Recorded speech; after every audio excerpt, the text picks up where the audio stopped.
अशोक, निवेदिता ही मालिका नवीन सुरू होते, तुझी काय भूमिका आणि भूमिका स्वीकारण्यामागचं मुख्य कारण काय आहे? माझा जो कॅरेक्टर आहे त्या कॅरेक्टरचं नाव आहे यशोधन. आणि यशोधनबद्दल सांगायचं झालं तर मस्त आहे, मजेशीर आहे पात्र. स्वतःच्या पायावर उभा आहे, कमवता आहे. आणि निवेदिता जी आहे त्याच्यावर ती लहानपणापासूनची मैत्रीण आहे आणि तिच्यावर खूप प्रेम आहे यशोधनचं, पण त्यानं अजून व्यक्त केलेलं नाही आहे. पण जेव्हा तो करेल तेव्हा काय होईल ही गंमत तुम्हाला मालिकेमध्ये बघायला मिळेल. त्याचं कारण असं आहे की माझे वडील आणि निवेदिताचे वडील हे लहानपणापासूनचे मित्र आहेत, प्लस ते एकत्र काम करायचे. पण काही कारणामुळे माझ्या वडिलांची नोकरी गेलेली आहे आणि माझे वडील त्याचा दोष किंवा त्याचा जो काही राग आहे तो सगळा निवेदिताच्या वडिलांवर काढत असतात. पण त्याचं कारण काय आहे हे तुम्हाला कळेलच. सो त्यामुळे मी जरा या गोष्टी हे करतो की ह्यांचा सॉर्ट होऊ दे, दोघांच्या शेजारी असतात आम्ही आणि हा वाद मिटू दे, हा माझा प्रयत्न चालू असतो. सो मजेशीर कॅरेक्टर आहे, काय म्हणू आपण, पॉझिटिव्ह आहे तेवढाच निवेदितावर. आणि जो छोटू आहे असीम, तो निवेदिताचा भाऊ आहे आणि तो पण तेवढाच पॉझिटिव्ह आहे. म्हणजे मला जेव्हा वेळ हवा असतो तेव्हा असीम वेळ मागत असतो. सो ती मध्ये कुठेतरी अडकते. आपण म्हणतो ना दोघात तिसरा. आता हा दोघात तिसरा कोण आहे हे तुम्हाला मालिकेमध्ये बघायला मिळेल. बरं, अशोक आणि यशोधन काय साम्य आणि काय विधर्म्य आहे? हां, असं बघायला गेलं तर थोडंसं साम्य आहे. आणि म्हणजे एकतर तुम्ही जसं म्हणलं की हे पात्र म्हणजे ही मालिका स्वीकारायचं कारण काय होतं. कारण मी ज्या मराठीमध्ये 2-3 मालिका केल्या आधी, त्या मालिका एकतर पॉलिटिकल बाजाच्या होत्या, एक सॉफिस्टिकेटेड कॅरेक्टर होता. ऑब्व्हियसली त्या पात्राने मला बरंच काही दिलं. पण आत्ताची जी भूमिका आहे यशोधन, ही माझ्या वयाची आहे आणि अशोक जसा आहे तसा तो तुम्हाला आता बघायला मिळेल. तेच मी म्हटलं तसं एकतर यशोधन हा खूप रोमॅन्टिक आहे आणि अशी रोमॅन्टिक भूमिका मी कधी केली नव्हती. पण या भूमिकेमध्ये तुम्हाला बघायला मिळेल याची मला खात्री आहे. हा थोडंफार साम्य आहे. मग त्याला यशोधनला फॅमिली हवी असते, कोणाला दुखवायचं नसतं, तसंच मी पण आहे.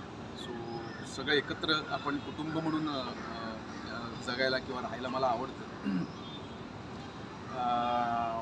आणि सेम की जर माझं जर प्रेम असेल एका मुलीवर तर ती पटकन मला सांगता येत नाही, तसाच यशोधन आहे. सो थोड्या गोष्टी साम्य आहेत. ओके, म्हणजे मालिका तशी स्त्रीप्रधान आहे आणि तू एक नोन चेहरा आहे, तर काही रिस्क अशी वाटली का की स्त्रीप्रधान नाव पण तसंच आहे आणि मुलीची गोष्ट आहे, तर काही रिस्क वगैरे वाटली का घेताना? अजिबात. म्हणजे आत्ताचं काय झालं, आता फिमेल ओरिएंटेडच जास्त सिरियल्स येत आहेत. आणि आधीची मी एक वेगळ्या चॅनलवर केली होती, ती पण फिमेल ओरिएंटेड होती. पण असं काय नसतं, जर तुमचं काम प्रेक्षकांना आवडायला लागलं की तीच पोचपावती असते. आणि मला जर ते पात्र आवडत असेल करायला तर मी ते नक्की करेन. ती कुठलीही भूमिका असो, मीच हिरो असायला पाहिजे किंवा माझ्या भोवतीच मालिका फिरली पाहिजे असं माझं काही म्हणणं नसतं. मी नेगेटिव्ह पण केलेले आहेत पात्र. सो असं काही नाही आहे. मला जर तो कॅरेक्टर आवडला तो मी करतो आणि त्याचा मी 100% देण्याचा मी प्रयत्न करत असतो. बरं, स्क्रीनग्राफीवर तुझी पहिलीच मुलाखत आहे, तर थोडक्यात तुझी बॅकग्राऊंड सांगशील? अरे बापरे, थोडक्यात मी मूळचा गोव्याचा आहे. मी गोव्यात असताना साधारण 7-8 वर्ष मी नाटकं केली. हंस या संस्थेत अशी निगडीत होतो 7-8 वर्ष. आणि त्यानंतर माझं ग्रॅज्युएशन गोव्यात झालं. आफ्टर ग्रॅज्युएशन मी ठरवलं की आता या क्षेत्रातच मला काहीतरी करायचं आहे. कारण मी खेळामध्ये पण तेवढाच ॲक्टिव्ह होतो. पण एका पॉईंटला असं वाटलं की नाही, मला या क्षेत्राची जास्त ओढ आहे. सो त्यामुळे मी ललित कला केंद्र जे पुणे युनिव्हर्सिटीमध्ये इन्स्टिट्यूट आहे तिथे मास्टर्स करायला आलो. सो तिथं मी 3 वर्षाचं मास्टर्स केलं. आणि सो त्यानंतर मी बाहेर पडलो.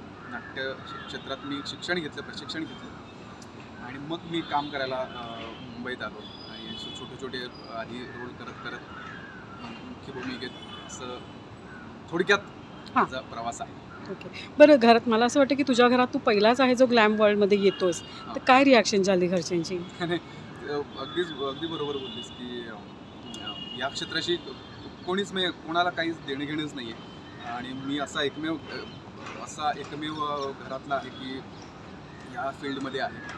ऑब्व्हियसली मी जेव्हा पहिली मालिका केली तेव्हा मी म्हणजे नाटक करायचो तेव्हा त्यांना असं वाटायचं की ओके, आणि मी बऱ्याच वेळेला ना नॉन व्हर्बल किंवा माईम असं करायचो आणि हे घरच्यांना पटायचं नाही. मुळात हा काय करतोय, हा बोलतच नाही नाटकात घेऊन असं वगैरे. सो त्यांना तेवढं पटवून देण्या इतपत माझ्याकडे हे नव्हतं की असं असं आहे, आणि कारण मीच त्या प्रोसेसमध्ये होतो.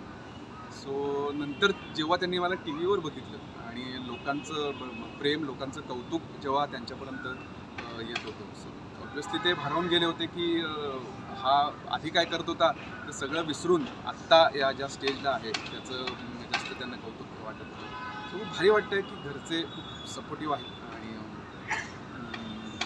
मला पण छान वाटतं त्यांना प्राऊड फील करायला. बरं, तू गोयकार मूळचा आणि आता तू मुंबईकर होऊ पाहतोयस, तर गोवा आणि मुंबई फार वेगळे वेगळे शहर आहेत, त्यांची मानसिकता सगळंच वेगळं आहे. तर काय सांगशील गोव्याची खासियत आणि मुंबईची खासियत तुझ्यासाठी काय आहे? नाही, मी लहानपणापासून गोव्यात वाढल्यामुळे वेगळी ओढ आहे. हां, आता काय होतं, जिथं आपण राहतो ना तिथं त्याची ती किंमत राहत नाही, पण आपण जेव्हा त्या गावातून किंवा ज्या माणसांमधून लांब गेलो ना त्याची किंमत आपल्याला कळायला लागते. सो तसंच काहीसं माझ्या बाबतीत झालं आहे. मी जेव्हा ललित कला केंद्रात पुण्यात जेव्हा शिकायला होतो 3 वर्ष, तेव्हा घरचं जेवण आणि हे सगळं मिस करायला लागलो आणि मला जेवणच जात नव्हतं. तर घरच्यांना फोन करत राहणं, हे करणं, पण ते हळूहळू त्याची सवय व्हायला लागली, कारण मला करायचं होतं. मी ज्यासाठी बाहेर आलो ते मिळवायचं होतं. त्यासाठी येस, ते सगळं आपण काय म्हणतो, काय म्हणतो आपण त्याला, ते सगळं मागे ठेवलं ह्या सगळ्या गोष्टी, या अडथळा नको ह्या सगळ्या गोष्टीचा. पण येस, मिस करतोय, घरच्यांना मिस करतोय, मित्रांना मिस करतोय, जेवण मिस करतोय. त्याची आता इथे मुंबईत एक वेगळी लाईफ सुरू झाली आहे माझी. आधी मी 3-4 वर्ष कोल्हापुरात होतो, सो तिकडची एक वेगळी ओढ निर्माण झालेली आहे. सो आता फिरतीवर आहे, प्रवास चालू आहे. सो मिस करतोय ऑब्व्हियसली. गोव्यात माझे मित्र येतात, फिरायला म्हणून येतात, आणि माझा दृष्टिकोनच वेगळा आहे. ते माझं घर आहे. सो त्यामुळे येस, ती वेगळी अटॅचमेंट राहणारच आहे. आणि मुंबई हे माझं काय म्हणू आपण कर्मस्थान आहे. सो येस, दोन्ही पण मला छान वाटते. बरं, मालिकेनंतर काही वेब सिरीज म्हणा किंवा काही फिल्ममध्ये काही चालू आहे का काम, विचार, काही प्रोजेक्ट वगैरे? मी 1-2 वेब सिरीज केल्या आणि सातत्यानं आता सिरियलच चालू असल्यामुळे फिल्म डिरेक्टर म्हणा, फिल्म हे विचारणं होत नाही, कारण यांचं कंटिन्युअस काम सुरू असतं. सो आता या मालिकेनंतर कदाचित मी दिसेन तुम्हाला सिनेमामध्ये आणि याच्यात. सो त्या दृष्टिकोनाने मग ॲप्रोच माझं सुरू होईल. पण येस, सगळं करायचं आहे, हळूहळू सगळ्या गोष्टी होईलच. आत्ता जे माझ्या हातात आहे ते मी 100% देण्याचा प्रयत्न करेन. Thank you so much. Thank you so much.